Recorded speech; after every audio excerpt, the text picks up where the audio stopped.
नमस्कार दोस्तों। United kingdom जिसने कभी दुनिया के सारे देशों पर राज किया, जिसका कभी सूरज नहीं डूबता था, आज उसकी अर्थव्यवस्था इतनी बुरी तरह से डूब गई है ना कि उसकी इस डूबती हुई अर्थव्यवस्था को बचाना आने वाले बहुत लंबे समय के लिए मुश्किल होगा।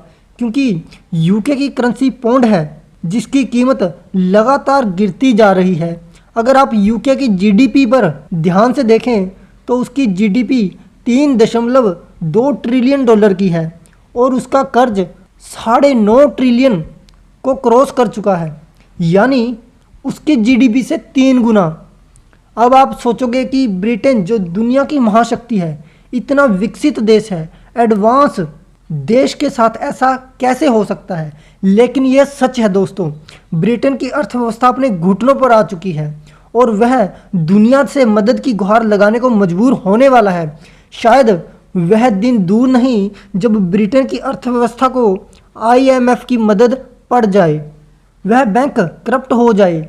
अब आप पूछोगे कि आईएमएफ तो ऐसी संस्था है जो घिसे पिटे देश, गरीब देश, मजबूर देश, उनकी मदद करती है, जैसे कि पाकिस्तान, श्रीलंका। ब्रिटेन के क्या इतने बुरे दिन आ गए हैं कि उसको आईएमएफ की ज़रूरत पड़ेगी?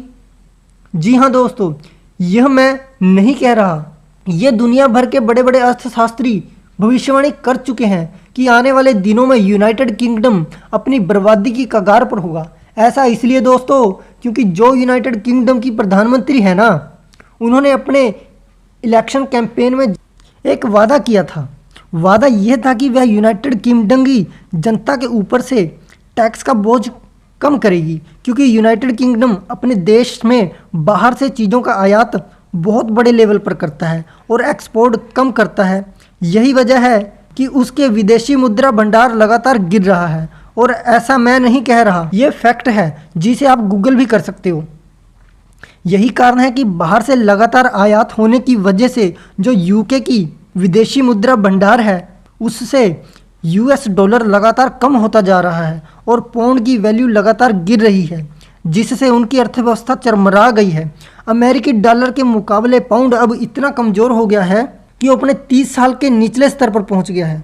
यही वजह है कि इस साल के अंत तक ब्रिटेन मंदी की चपेट में आ जाएगा।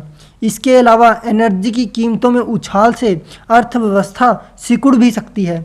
बड़े बड़े अर्थशास्त्रियों का कहना है कि अगले साल तक ब्रिटेन की जीडीपी 1% से नीचे आ सकती है, जिससे यह होगा कि यूके में कॉस्ट ऑफ लिविंग बढ़ जाएगी, जिसका असर भारत से जाने वाले उन स्टूडेंट्स पर भी पड़ेगा जो यूके में स्टडी के लिए जाते हैं, क्योंकि वहाँ पर रहना, खाना पीना, पढ़ाई करना, ये सब महंगा होने वाला है। ऐसा सिर्फ अकेले यूके के लिए ही नहीं, ये आर्थिक मंदी अब पूरे यूरोप में आने वाली है, क्योंकि रूस और यूक्रेन युद्ध की वजह से एनर्जी सेक्टर में बहुत ज़्यादा डिमांड बढ़ने की वजह से सप्लाई में दिक्कत आ रही है और गैस तेल बहुत महंगा हो गया है, जिसकी आपूर्ति पूरे के पूरे यूरोप का भट्टा बिठा दिया है। और दोस्तों, आप सभी मेरे साथ ऐसे ही बने रहें, क्योंकि मैं आपको आने वाले अच्छे और बुरे दौर के बारे में पूरी जानकारी देता रहूँगा। इसलिए आप अपने विचार कमेंट्स में ज़रूर बताना और इस चैनल को लाइक और शेयर करना मत भूलना और सब्सक्राइब करना तो बिल्कुल मत भूलना।